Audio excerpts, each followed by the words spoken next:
Claudia es una mujer, madre, hoy abuela, científica, doctora en Ingeniería en Energía, secretaria de Medio Ambiente, después alcaldesa de Tlalpan, luego jefa de gobierno. Eso es Claudia. Desde muy pequeña, mis padres nos enseñaron a amar la tierra donde nacimos. Mi padre nació en un cuarto de azotea en la antigua Merced. Se dedicaban a hacer gorras. Soy Ani Pardo Sermo, soy mamá de 3 hijos, entre ellos de Claudia Sheinbaum Pardo. Soy abuela y bisabuela. Bueno, mi madre es una gran mamá, primero. No, que fui un poco estúpida.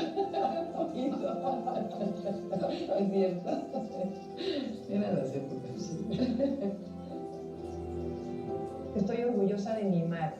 El día de hoy se hizo público que es merecedora, a sus 82 años, del Premio Nacional de Ciencia por su investigación en bioquímica, en enfermedades del pulmón y también en investigación sobre envejecimiento, entre otras cosas. De chica también estudié ballet. De los 6 años hasta, pues yo creo que el segundo año de la facultad. Y ya después en la facultad, cuando había que escoger entre la física y el ballet, decidí la física y como a los 6 meses entré al equipo de remo de la UNAM, completamente distinto al remo en Cuernavaca. Siempre me gustó mucho, pues muy activa desde muy pequeña. Soy hija del 68, porque mis padres participaron en el movimiento estudiantil. Yo tenía 6 años cuando fue la masacre en Tlatelolco del 2 de octubre. Y en ese movimiento mi madre participó ya como maestra, entonces era maestra del Politécnico. Entonces esa dualidad, digamos, entre la política, en hacer política para transformar el mundo y particularmente nuestra realidad, nuestro país, nuestra ciudad, y al mismo tiempo este sentido de académico, científico, pues fue donde yo crecí.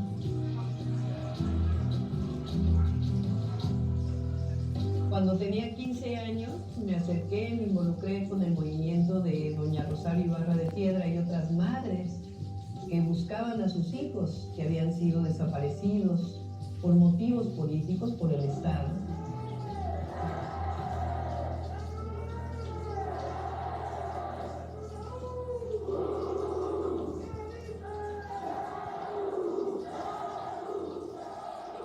Participé en el movimiento estudiantil de 1986-87, que quizá fue uno de los primeros movimientos estudiantiles que se enfrentaba a las políticas neoliberales. Querían elevar las cuotas, la inscripción, las colegiaturas, y entonces se argumentaba que a los estudiantes no les importaba la educación porque no pagaban por ella. Y el principal elemento de defensa de los estudiantes entonces es que la educación no es una mercancía, la educación es un derecho, está establecido en el tercero constitucional. Creo que las autoridades universitarias nunca esperaron que se fuera a generar un movimiento tan fuerte como el que hubo. ¡No caigamos en provocaciones!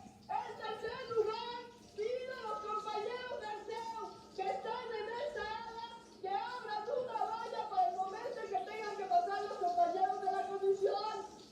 Y después el 88, que fue la ruptura del PRI, la corriente democrática encabezada entonces por el ingeniero Cárdenas, Muñoz Ledo, Ifigenia, y que después pues se creó un movimiento muy grande y ahí desde la universidad participamos nosotros.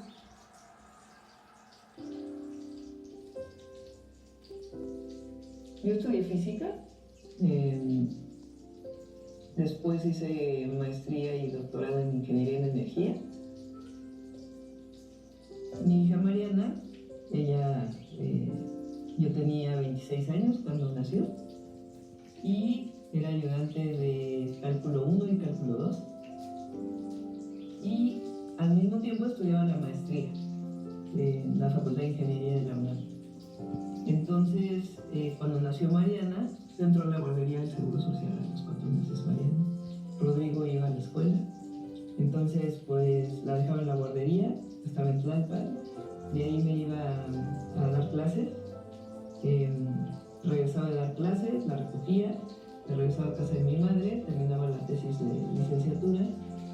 después 2 tardes a la semana iba a tomar clases en la maestría.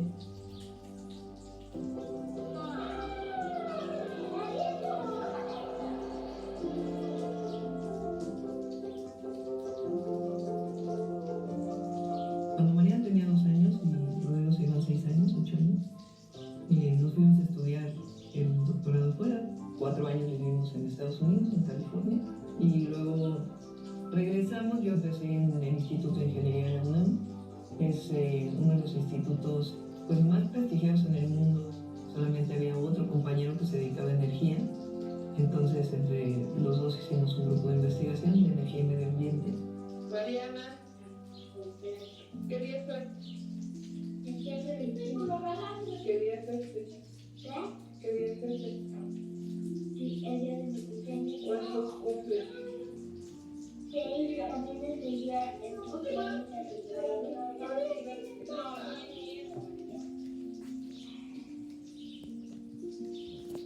Trabajaba en el Instituto de Ingeniería, pero no nos alcanzaba el dinero y yo conseguí una asesoría en la Comisión Nacional para el Ahorro de Energía.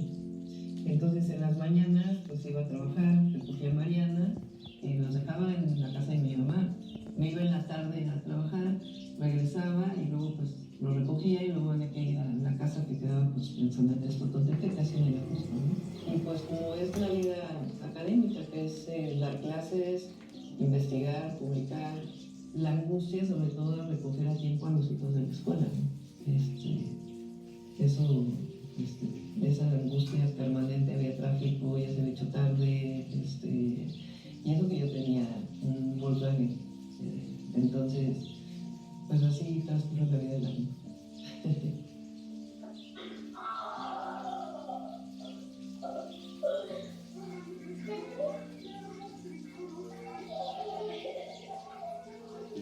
Yo adoro a los niños y niñas, obviamente. Yo digo que si no hubiera sido jefa de gobierno, ingeniera, probablemente hubiera sido maestra de jardín de niños. Porque realmente adoro a los niños. Entonces con Rodrigo, pues de inmediato se estableció una conexión muy grande y para mí siempre fue mi hijo. Entonces crecieron, Mariana y Rodrigo son hermanos, digamos, formalmente son medios hermanos, como se dice, pero son hermano y hermana. Siempre han crecido así, son muy cercanos, lo cual me da mucho gusto. Yo me acuerdo mucho de justo en las mañanas, que mi hermano ya iba a la secundaria, yo todavía estaba en la primaria, y yo entraba a 8:30, entonces las mañanas era como, el desayuno, rápido, los tenis, la mochila. Y me acuerdo de que me agarraba, o sea, dormida, envuelta en las cobijas, me echaba a la parte de atrás del coche, íbamos a dejar a mi hermano, y luego ella y yo nos íbamos a desayunar. Eran divertidas esas mañanas, la verdad. Mariana, la ojotes. Hazme los ojitos, Mariana. Ay, qué tierno. Rodrigo tenía problemas en la escuela, siempre acudía yo a resolverlos. La maestra lo regañaba, lo expulsaron una vez 3 días de la escuela por una travesura que hizo en la secundaria 29. ¿Y quién fue a hablar con el maestro? Ahí estaba. Una vez me corre la maestra de matemáticas y me dice que no puedo volver hasta que no vaya mi mamá conmigo. Y llega Claudia, toca el salón y sale la maestra enojadísima y le dice, hola, soy la mamá de Rodrigo, y ella le azota la puerta en la nariz y le dice, ya lo sé, y no puede entrar. Y entonces nos quedamos los dos afuera así como, ¿y ahora qué hacemos? Y me dice, métete por la ventana. Y entonces yo me metí por la ventana y me senté y ya nadie dijo nada y yo me pude regresar a mi salón. A ver, Mariana, una sonrisa. A ver, atención. Yo me enteré que iba a ser papá y le dije a mi hermana, pero no le dije a Claudia. Y yo creo que ella, como buena mamá, intuyó que algo pasaba. Y entonces le sacó la sopa. Me sacó la sopa. Me dijo, ¿se va a casar tu hermano? Le dijo, no, va a tener un hijo. ¿Puedo enseñar el video? Se puso a correr por el departamento. Sí. Y luego bailó este video.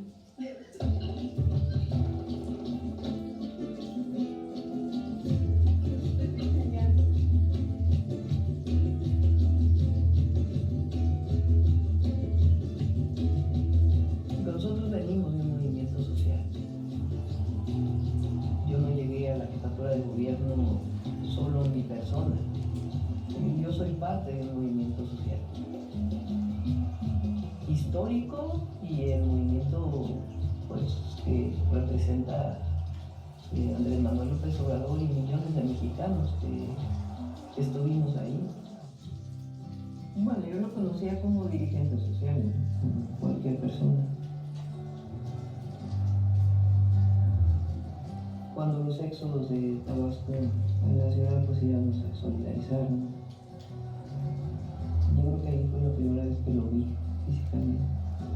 La primera vez que lo conocí de más cerca fue una vez que se hizo una reunión en mi casa,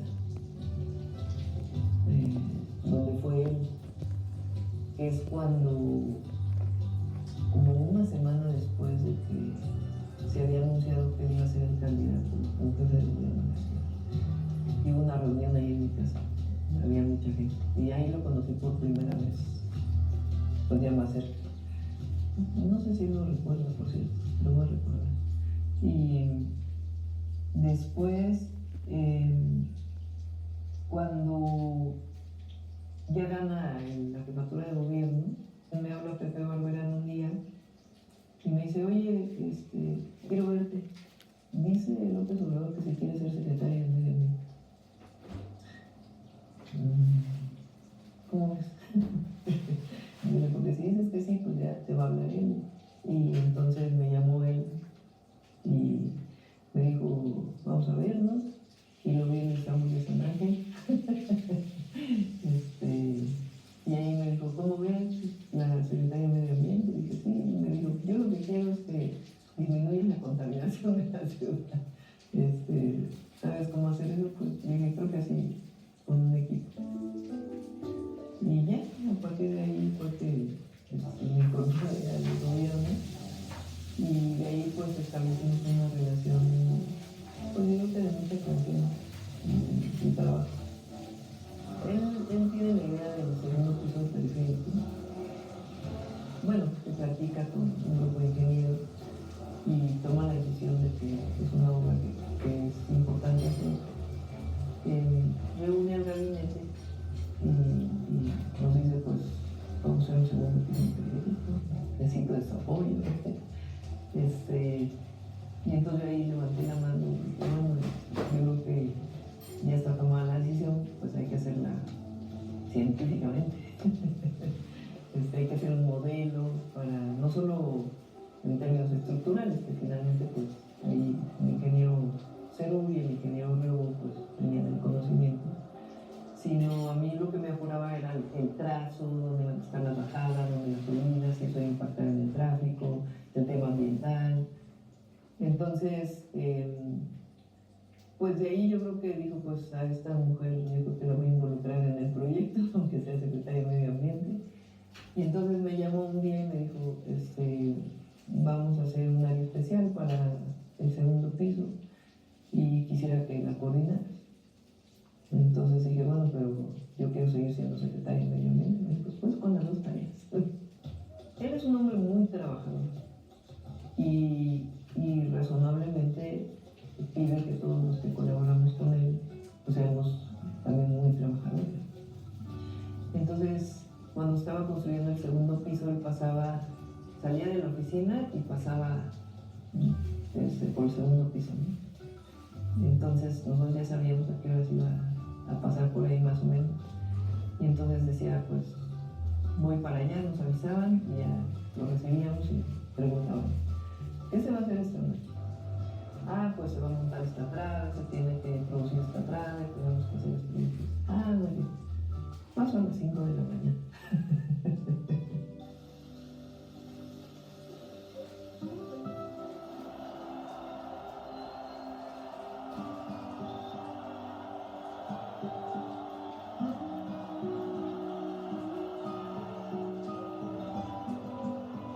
Cuando viene el fraude del 2006, yo lo voy a ver al siguiente día y me dice, entonces empezaba lo del voto por voto, casilla por casilla, pero de la gente. Y entonces me dice él, ¿me puedes ayudar a trabajar con un equipo para entender cómo fue el fraude? Fueron pues, muchos días de ver las actas, cómo eran, contar los números, hacer matemáticas con el famoso PREP, hasta que vimos pues cuál había sido el esquema principal del fraude, ¿no? Que fue la casilla, cambiando los datos de las actas, aparte pues de otros métodos. Pero todo ese proceso para poderlo ir sabiendo exactamente qué es lo que había ocurrido y cómo evidenciar que realmente había un fraude, pues fueron muchas noches sin dormir, muchos matemáticos, científicos que en su momento también hacían sus propios números, hasta que se hizo pues el documento que fue presentado en el Tribunal Electoral. Y de ahí pues levantarse después del 2006, porque se levanta el plantón de reforma y le dan el triunfo a Calderón, y fue un momento muy difícil del movimiento, ¿no?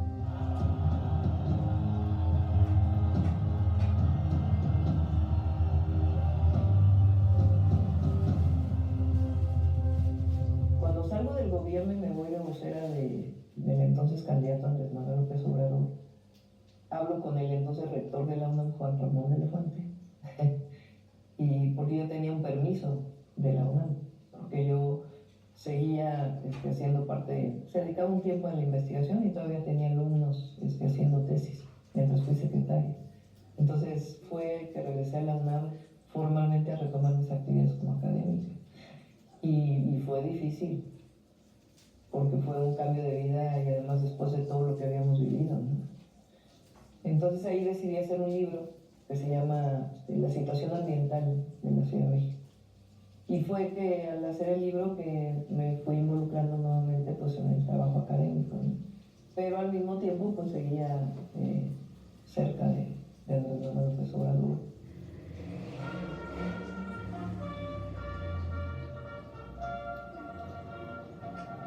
Yo me vinculé con que es el Panel Intergubernamental de Cambio Climático, que es una entidad de alrededor de 2.000 científicos en todo el mundo, en donde también participa Mario Molina, que está ligado a la Organización de Naciones Unidas, y es el panel de científicos que estudia los temas de cambio climático. En 2007, siendo yo parte de autora por contribución de uno de los capítulos, pues le dieron al IPCC el Premio Nobel de la Paz. Pues una sorpresa, porque yo venía, es decir, estaba haciendo el segundo piso. Pues obviamente uno siempre es madre y las tareas de la casa, era secretaria de Medio Ambiente, y aparte pues las tareas académicas, ¿no? Y ser parte del panel. Entonces me costó mucho trabajo seguir siendo, y pues finalmente cuando sale el premio Nobel pues dije qué bueno que no dejé. Cuando viene el 2012, después de la compra del voto, en fin, él le escucha mucho, ¿no? Y dice, la gente está diciendo que formemos un partido, ¿por qué no lo ponemos a votación? Y entonces a mí me tocó en el 2012 7 distritos de Puebla trabajar. Entonces después de eso nos fuimos a esos distritos electorales a hacer asambleas, a preguntarle a la gente qué querían, si que Morena, que ya era una asociación civil, se convirtiera en partido o siguiera siendo movimiento social. Y la gente, 98% votó partido político. Y entonces de ahí hubo un grupo como de, pues no sé, unas 5 o 6 personas que nos reunió el hoy presidente López Obrador y nos dijo, pues, ¿cómo ven si redactamos la declaración de principios, los estatutos, para ponerlos a votación en su momento, ¿no? Entonces, pues ahí me tocó escribir la declaración de principios. Iniciamos tocando casa por casa. Venimos de parte del licenciado López Obrador. Adelante. Oye, usted sabe que López Obrador ya no está en el PRD, que ahora está en otro partido político, se llama Morena. No, pues no sabía. Así. Y presentarme, pues, me llamo Claudia Sheinbaum, mucho gusto. Soy profesora de la UNAM, pero ahora estamos en Morena, y así. Y le dimos como 2 vueltas a la delegación capital. Y acabamos pues con un movimiento muy grande y ganando la alcaldía.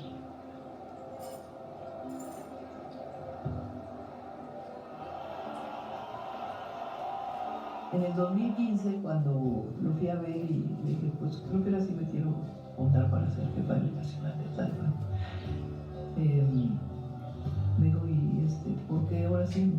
Y dije, bueno, pues es que vivo en Tlalpan desde hace 30 años, pero además ahora sí es el momento difícil, ¿no? Tenemos que sacar la votación para que Morena sea partido político y para llevarte a la presidencia en el 2018.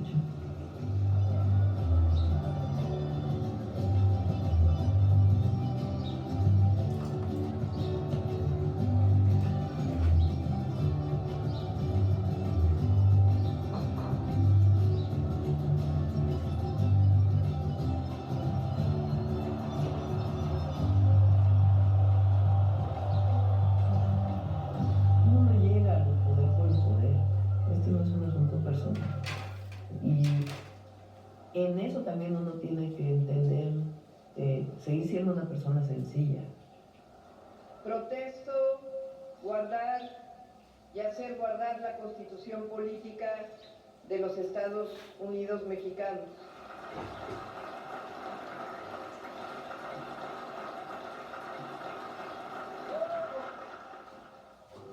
Gobernar es servir a la gente. Y gobernar también es poner en práctica el conocimiento y el plan a partir del cual te eligieron.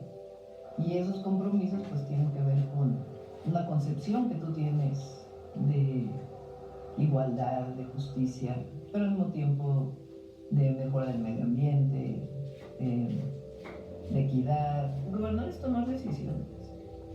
Hay que tomar la decisión y asumir las presiones que se pueden generar a partir de esa decisión que se está tomando. Cuando llegamos al gobierno, se desató una ola de homicidios tremenda. El promedio de homicidios en aquel entonces estaba sobre 4 homicidios diarios, pero cuando llego, 10 homicidios. Una guerra ahí entre lo que eran los cárteles que operaban en la ciudad, y desde mi punto de vista pues el rompimiento de una serie de acuerdos que se tenían previamente, y de ahí viene una investigación muy fuerte a los mandos policiales. Nosotros tenemos 100 policías en la cárcel, y muchos de ellos mandos, porque encontramos que había colusión con la delincuencia. Entonces no se establecen relaciones de complicidad con nadie.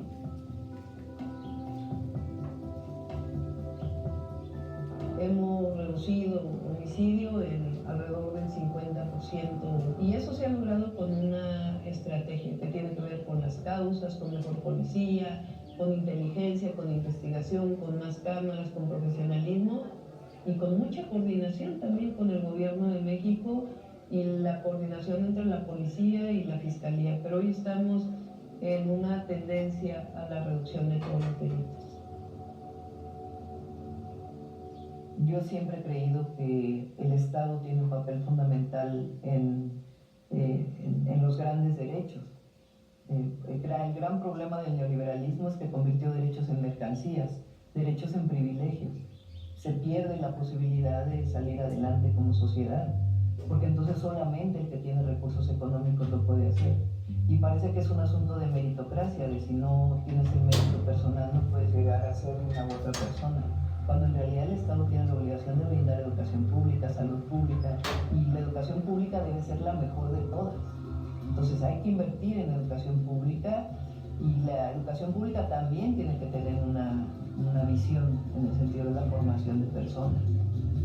Cuando llegamos al gobierno había una beca que se llamaba Niños Talento, que solamente le daba un poco de recurso, una beca a quien tenía 9 y 10 de promedio, en la idea de que pues una niña para tener un incentivo, digamos, para tener una buena calificación. Y la verdad es que eso generó muchas diferencias en el entorno escolar, porque una calificación no necesariamente, primero, no define el talento de un niño o una niña. recursos económicos, que no desayunó el niño en la mañana o la niña en la mañana, pues probablemente no pueda tener la misma capacidad de aprendizaje que alguien de otro nivel.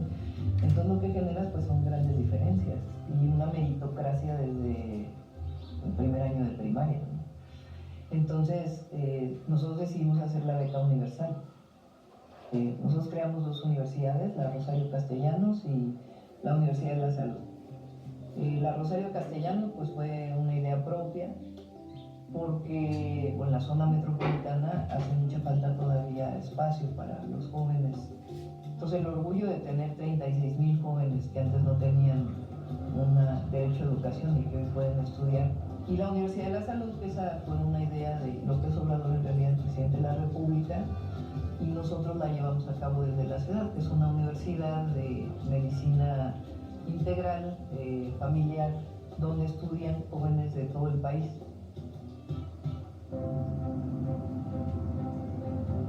Bueno, es Jesús Arriba, mi pareja. Hola. Fuimos novios en la facultad, después dejamos de ser novios, cada quien hicimos nuestra vida y nos encontramos hace 6 años. Sí, finales de 2016. Finales. Él también estudió física, pero él es doctor en física y yo soy doctor en ingeniería. Justo se acaba de divorciar, yo también, y nos contactamos por Facebook. Y él también había dejado de trabajar allá y nos reencontramos, ¿no? Me dijiste, búscate chambas de peligro. Me moví para buscar chambas. Bien, hace unos minutos la Secretaría de Salud informó que hay 5 casos confirmados de COVID-19 en el país. En las últimas 24 horas se registraron 3.300 contagios. Toda la pandemia fue un momento de mucha tensión. Pedimos que, junto con el gobierno federal, que el oxígeno que se destinaba a la industria se destinara para la atención a los enfermos. Fue un momento muy complejo. Cerca de Navidad o en Navidad, me llama por teléfono el director del C5 y me dice, tenemos una cola muy larga de ambulancias y no sé en este momento qué hacer, necesito que me ayudes. En ese momento me fui al C5, llamé al IMSS, al director del IMSS, le dije, mándame gente, llamé al secretario de la Defensa Nacional, al secretario de la Marina, al ISSSTE, todas las ambulancias privadas que hubiera. De plano me puse a llamar por teléfono a las personas que llevaban más tiempo esperando ambulancias. Nunca dije, soy la jefa de gobierno, le estoy hablando, sino hablamos del 911, usted pide una ambulancia, en qué situación se encuentra su paciente, y una cooperación de todos, pero fueron horas y horas y horas, pues de mucha angustia, pero al mismo tiempo de mucha cooperación. Para mí la vacunación pues era algo importantísimo, ¿no? Entonces, pues sentí que no podía soltarlo, ¿no? Que tenía que diseñarlo y a partir de ahí entonces ya después otro equipo empezó a llevarlo a cabo. Es un cálculo de decir, a ver, cuánta gente se va a vacunar, dónde viven, cuántas vacunas tenemos, cuántos macrocentros de vacunación necesitamos, cuánta gente de apoyo necesitamos, de dónde va a venir esa gente, cuántas vacunas por minuto se pueden hacer, cuántos números de enfermeras, de médicos necesitamos en el lugar, qué infraestructura se requiere, y pues eso requiere un espacio de planeación, de diseño, cuántos recursos económicos. Fue un momento difícil, pero pues atender, hay que enfrentar los problemas poniéndote en los zapatos del que sufre.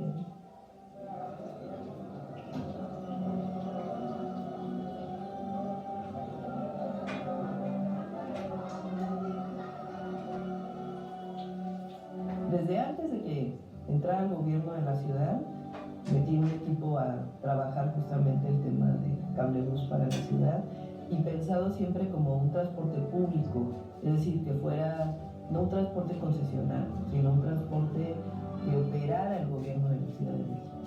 Y entonces ahí empezamos a diseñar pues la manera en que tenía que hacer, hablar hablamos con el responsable del teleférico en La Paz y de ahí pues empezó todo el desarrollo.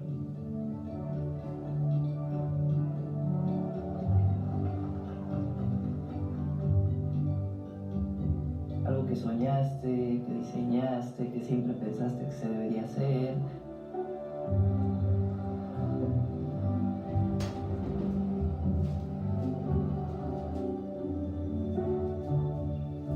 Lo que estamos llevando a cabo en movilidad, pues algo que yo durante muchos años estudié y lo estamos llevando a la práctica. Siempre dije en mis artículos académicos que había que invertir en transporte público, que era la mejor manera de resolver los problemas ambientales, pero además de acercar los derechos a la gente.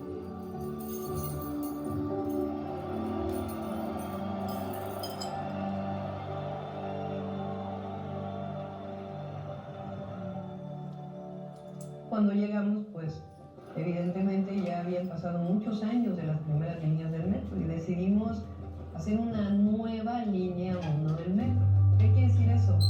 Pues sacar todo lo que estaba en el cajón, arreglar el cajón y poner todo nuevo y comprar 29 trenes. Pues hemos hecho 2 cablebuses, 500 trolebuses, un trolebús elevado de 8 kilómetros, que es único en el mundo. Pues lo que va a hacer es atender el transporte público, que es indispensable para cualquier ciudad, pero además atiende a quien menos quiere. Entonces, si hace realidad el por el bien de todos, primero los pobres. Y en México hablamos de la revolución de las conciencias. Y el presidente López Obrador dice algo que yo creo que es cierto. En México ha cambiado mucho la mentalidad del pueblo, porque durante años nos tragamos la historia del neoliberalismo, de que los gobiernos no tenían por qué participar en nada, ni en la educación, ni en la salud, y que eso era un asunto del mercado. Nos tragamos la idea de que todo era un asunto de meritocracia y esfuerzo propio, y no de generación de las condiciones para permitir los grandes derechos. Y eso está cambiando, porque finalmente el neoliberalismo fracasó, por lo menos en América Latina, porque generó más desigualdad, generó más pobreza. Y es cierto, el de arriba tiene que saber que mientras persistan las desigualdades va a haber violencia. Y en el caso de las mujeres es igual. En el caso de los grandes derechos de las mujeres es lo mismo. No porque haya un movimiento conservador que esté en contra de los derechos de las mujeres, nosotros nos vamos a callar. Al contrario, hay que decirle a las jóvenes, sigan luchando, qué bueno. Porque nunca más calladita te ves más bonita, nunca más. Y falta hacer muchas más cosas, pero que las jóvenes, que las niñas, que las mujeres sepan que hay un gobierno que no las deja solas. Yo veo a las niñas como me miran. Que me han dicho, yo quiero ser de grande que fue el gobierno. Ver una mujer que fue el gobierno, gobernadora, pues somos 9 gobernadoras mujeres en el país. Y yo creo que eso hace que las niñas pues, se les abra un panorama que probablemente antes no tenían.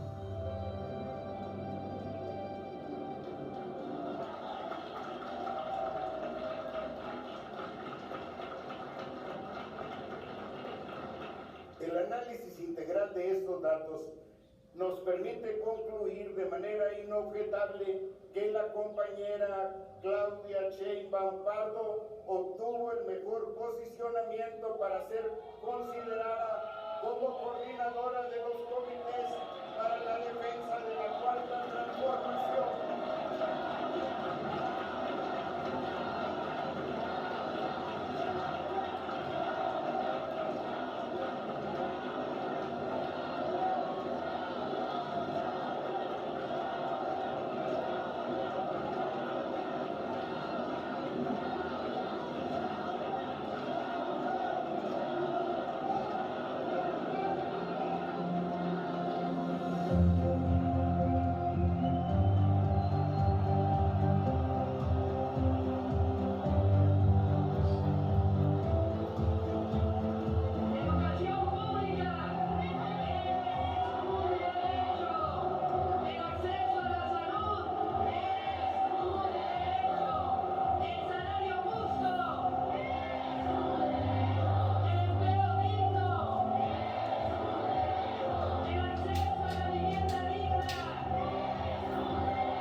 conciencias, que vamos a caminar juntos y juntas, en unidad, y que jamás traicionaré el anhelo de seguir construyendo un México aún más justo, fraterno, soberano, libre y democrático.